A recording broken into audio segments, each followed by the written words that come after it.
দেশের সাথে সুসম্পর্ক রাখা ভারতের জন্য অত্যন্ত লাভজনক এবং এই সম্পর্ক যদি অবনতি হয় তাহলে ভারতেরই ক্ষতি হবে বেশি। যেরকম ভারতের সাথে বাংলাদেশের যে বাণিজ্য আছে, ভারত বাংলাদেশে প্রতি বছর $16 বিলিয়ন এর আপনার এই মালামাল রপ্তানি করে, যে পালিয়ে গেছে দেশ থেকে। কাজেই সে এইসব জুম মিটিং করে বিভিন্ন জায়গায় কথা বলে বক্তব্য দিয়ে বাংলাদেশে ক্ষমতায় চলে আসবে, এটা চিন্ময় কৃষ্ণ দাস বাংলাদেশে দাস কর্তৃক বাংলাদেশের পতাকা অবমাননার কারণে তাকে গ্রেপ্তারকে কেন্দ্র করে অ্যাডভোকেট সাইফুল ইসলাম আলিফের হত্যা, আগরতলায় বাংলাদেশের সহকারী কনসুলেটে হামলা এবং বাংলাদেশের পতাকা অবমাননা, এর প্রেক্ষিতে ভারত কর্তৃক আমাদের ভিসা হ্রাস করা ইত্যকার কারণগুলোর কারণে বাংলাদেশের সাথে ভারতের সম্পর্কের নতুন একটি অধ্যায় শুরু হয়েছে। এখন এই প্রেক্ষাপটে ভারত কি করতে চায়, ভারতের কি চাওয়া আছে? আমি মনে করি না যে ভারত বাংলাদেশকে দখল করবে বা আক্রমণ করবে বা এই দেশের উপরে তারা ফিজিক্যালি অ্যাটাক করবে, এটা আমি মনে করি না। যদিও এজন্য আমরা প্রস্তুত থাকব, প্রস্তুতি আমাদের গ্রহণ করতে হবে। এখন স্বাভাবিক কারণে বাংলাদেশে যে সরকার ছিল তাদের তাবেদার সরকার, যে সরকারকে তারা বিভিন্নভাবে এই দেশে 15টি বছর তারা টিকিয়ে রেখেছিল এবং তার প্রতিদান হিসেবে তারা অনেক কিছু পেয়েছে। এক কথায় বলা যায়, তৎকালীন প্রধানমন্ত্রী তিনি বলেছিলেন যে ভারতকে যা দিয়েছি তা তারা সারা জীবন মনে রাখবে। অর্থাৎ বাংলাদেশের স্বার্থ বিঘ্নিত করেও উনার ক্ষমতাকে টিকিয়ে রাখার জন্য উনি ভারতের যা যা চেয়েছে, বাংলাদেশের যে সকল স্বার্থ ভারতের আছে সবকিছু সে দিয়েছে। এখন পরিবর্তিত পরিস্থিতিতে এখন বাংলাদেশের জনগণ, বাংলাদেশের সরকার আর ভারতের তাবেদারি করবে না। সেই প্রেক্ষাপটে ভারতের যে কর্মকাণ্ডগুলো করছে, তারা বাংলাদেশের আভ্যন্তরীণ বিষয়ে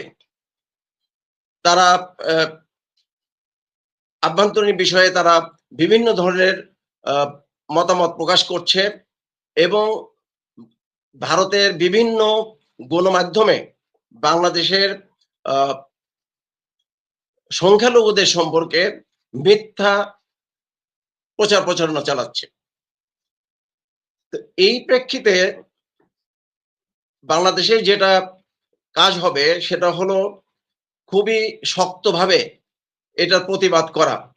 যেরকম আপনি ভারতের পররাষ্ট্র সচিব বাংলাদেশে এসে বাংলাদেশের সংখ্যালঘুদের বিষয়ে, নিরাপত্তার বিষয়ে তাদের উদ্বেগের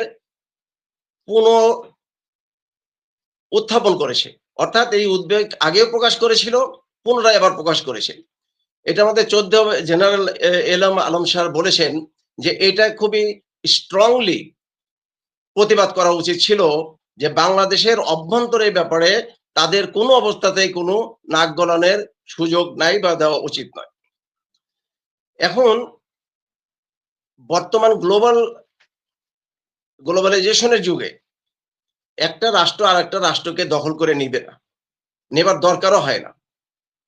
একটা এলাকা থেকে, একটা রাষ্ট্র থেকে যেটা প্রয়োজন সেটা তারা করবে। অর্থাৎ তারা এইভাবে বাংলাদেশকে ব্যতিব্যস্ত রেখে বিভিন্ন কাজ করতে পারে। এখন যে কাজগুলো করছে অতিরিক্ত আরো করতে পারে। আমাদের পার্বত্য চট্টগ্রামে দীর্ঘদিন তারা একটা ডিস্টারবেন্স তৈরি করে রেখেছিল, এটা বন্ধ হয়েছে, এখন আবার তারা এটা শুরু করে দিতে পারে। তারপরে বাংলাদেশের বিভিন্ন এলাকাতে তারা ডিস্টার্ব করতে পারে, জঙ্গি সংগঠন এখানে প্রেরণ করতে পারে। তারপরে এখানে আপনি যে ইসকন নামে একটা সংগঠন আছে, যেটা ধর্মীয় সংগঠন ওদের, সেই সংগঠনের মাধ্যমে একটু অশান্ত পরিবেশ সৃষ্টি করতে পারে। আওয়ামী লীগের সরকার, প্রধানমন্ত্রী এবং কিছু নেতা হয়তো ভারতে চলে গেছে। কিন্তু তাদের বাকি লোকগুলো আছে এখানে। তাদের মাধ্যমে একটা অশান্ত পরিবেশ সৃষ্টি করতে পারে। অর্থাৎ বাংলাদেশ সরকারকে বাংলাদেশকে একটা ব্যতিব্যস্ত রেখে ডিস্টার্ব করে কিভাবে তাদের স্বার্থ আদায় করা যায়, সেটাই হলো তাদের মূল লক্ষ্য বলে আমি মনে করি। উনি ১ম প্রশ্ন করলেন যে আ বাংলাদেশের সাবেক প্রধানমন্ত্রী শেখ হাসিনা লন্ডনে সে একটি অনলাইনে বক্তব্য দিয়েছেন। সে বক্তব্যটা আমি শুনেছি পরিপূর্ণভাবে। তো এটা একটা অডিও বক্তব্য ছিল। আ এবং তার এই বক্তব্যের মধ্যে ওই যে বাংলাদেশের প্রধানমন্ত্রী থাকতে উনি যে কথাগুলো সচরাচর বলতেন আরকি, যে আমার আ চাওয়া পাওয়ার কিছু নেই, আমার তো সবকিছু হারিয়েছি। এই ধরনের বক্তব্য আরকি। খুব একটা গুরুত্বপূর্ণ বা ফোর্সফুল বা কোনো বক্তব্য, কোনো কথা তার বক্তব্যের মধ্যে আমি পাইনি। ১, ২ নম্বর হলো যে এখন এইসব বক্তব্য দিয়া বাংলাদেশে আবার ফেরত আসবে বা বাংলাদেশে আবার প্রধানমন্ত্রী হবে, এটার কোনই সম্ভাবনা নাই। বাংলাদেশের ইতিহাসে যে সরকার পতিত সরকার কখনো আর ক্ষমতায় আসতে পারে নাই। ৯০ সালে এরশাদ সরকারের পতন হয়েছিল গণ অভ্যুত্থানের মাধ্যমে। উনার দল আর ক্ষমতায় আসতে পারে নাই। আর এইবারকার প্রধানমন্ত্রী তো পতিত হয় নাই, সে তো পালিয়ে গেছে দেশ থেকে। কাজেই সে এইসব জুম মিটিং করে বিভিন্ন জায়গায় কথা বলে বক্তব্য দিয়ে বাংলাদেশে ক্ষমতায় চলে আসবে, এটা সম্ভব নয়। ২ নম্বর উনি প্রশ্ন করেছেন যে ভারত কি তাকে আবার বাংলাদেশে আ পুনঃস্থাপন করতে পারবে কিনা? বাংলাদেশের আবার ক্ষমতায় তাকে বসাতে পারবে কিনা? আপাতত পারবে না। ভবিষ্যতে এখন ১০ বছর, ২০ বছর, ৩০ বছর পরে কি করবে আমি জানি না। আপাতত সম্ভব না এবং তারা এই ব্যাপারে খুব একটা প্রচেষ্টাও করবে না। কারণ প্রথমত বাংলাদেশের মানুষের সেন্টিমেন্ট তারা বুঝে গেছে। এই সেন্টিমেন্টের বিপক্ষে শেখ হাসিনাকে বাংলাদেশে আবার ক্ষমতায় বসানোর কোনো প্রচেষ্টা তারা করতে যাবে না। আরেকটা কারণ, দ্বিতীয় কারণ হলো যে বাংলাদেশের সাথে সুসম্পর্ক রাখা ভারতের জন্য অত্যন্ত লাভজনক এবং এই সম্পর্কের যদি অবনতি হয় তাহলে ভারতেরই ক্ষতি হবে বেশি। যেরকম ভারতের সাথে বাংলাদেশের যে বাণিজ্য আছে, ভারত বাংলাদেশে প্রতি বৎসর $১৬ বিলিয়ন এর আপনার এই এ মালামাল রপ্তানি করে। যেখানে পুরো পৃথিবীতে তারা করে $৩৯ আ এ বিলিয়ন, তার মধ্যে বাংলাদেশে করে $১৬ বিলিয়ন।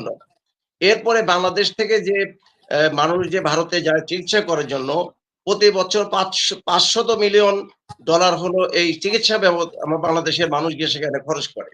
এরপরেও ভ্রমণে যারা যায়, তারপর চিকিৎসার যে রোগী যায়, তাদের সাথে যে লোকজন যায়, তাদেরও তারাও ওইখানে এই বাংলাদেশী টাকা নিয়ে ওখানে বা ডলার খরচ করে। তো এই যে বাংলাদেশের অ্যা এ ক্ষেত্রে ভারতের যে আ সুবিধাগুলো তারা পাচ্ছে বা পাবে, সেটা থেকে তারা বঞ্চিত হতে চাবে না। এবং যেটা সম্ভব নয় সেটা নিয়ে তারা এখন কিছু করবেও না। তো এটা হলো, সেইটা বলছি যে ভারতের পক্ষেও এটা সম্ভব না যে শেখ হাসিনাকে আবার পুনরায় এখানে বসা। উনার ৩ নম্বর প্রশ্ন ছিল যে ভারতের পররাষ্ট্র আ আ সচিব বিক্রম মিশ্রি বাংলাদেশে এসে যে মিটিং করলেন, সেই মিটিং এর থেকে কি আমরা অর্জন করলাম? একটা বড় অর্জন বলি, সেটা হলো মনির ভাই বলছে যে ভারত এই পরিস্থিতিতে, উদ্ভূত পরিস্থিতিতে ভারত বাংলাদেশে আসতে বাধ্য হয়েছে। এটা হলো বড় অর্জন। আর এখানে যে আলোচনাগুলো হয়েছে, প্রথমত তারা আ ভারতের পক্ষ থেকে ১ম তারা বলেছে যে শেখ হাসিনাকে ভারতে রেখেই তারা বাংলাদেশের সাথে সম্পর্ককে এগিয়ে নিয়ে যেতে চায়। ১, ২ নম্বর তারা বাংলাদেশের আ সংখ্যালঘু সম্প্রদায়, তাদের সাংস্কৃতিক এবং আ কূটনৈতিক যে প্রতিষ্ঠানগুলো আছে, সেগুলো নিরাপত্তার ব্যাপারে তারা তাদের উদ্বেগ প্রকাশ করেছে। তারপরে তারা বলেছে যে তারা এই সরকারের সাথে কাজ করতে চায় এবং তারা যে বাংলাদেশের সাথে নয়, বাংলাদেশের জনগণের সাথে নয়, একটি দলের সাথে কাজ করত বা করতে চায়, সেই বিষয়টাকে তারা অস্বীকার করেছে। বাংলাদেশের পক্ষ থেকে তাদেরকে বলা হয়েছে যে বাংলাদেশের সংখ্যালঘু থাক, সংখ্যাগুরু থাকুক, যাই থাক না কেন, এইটা বাংলাদেশের আভ্যন্তরীণ বিষয়। আভ্যন্তরীণ বিষয়ে আপনারা যদি এইটাকে ইন্টারফেয়ার করবেন না। সেটাকে স্পষ্টভাবে বলা হয়েছে। সার্ক পুনর্জীবিত করার জন্য চেষ্টা হচ্ছে। এই বিষয়ে তাদের সহযোগিতা চাওয়া হয়েছে। আর ভারতে যে বাংলাদেশের সম্পর্কে বা সংখ্যালঘু সম্প্রদায়ের ব্যাপারে যে মিথ্যা প্রচারণা হচ্ছে, সেই বিষয়ে সেই প্রচারণা বন্ধ করার জন্য বাংলাদেশের পক্ষ থেকে তাদেরকে বলা হয়েছে। এবং আপনার ৩০ বছর মেয়াদী যে পানি চুক্তি ছিল তাদের, সেই চুক্তি ১৯৯৬ সালে হয়েছিল। এই ৩০ সালে এটা শেষ হয়ে যাবে।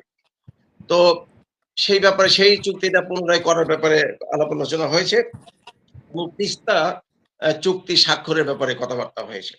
তো সবকিছু মিলে এই যে পররাষ্ট্র সচিব পর্যায়ে যে মিটিংটা হলো, যদিও উনি পরবর্তীতে আমাদের পররাষ্ট্র উপদেষ্টা এবং প্রধান উপদেষ্টার সাথেও কথা বলেছেন। এইটা আমার মনে হয় এই উদ্ভূত পরিস্থিতিতে আমি এটাকে ইতিবাচক মনে করি।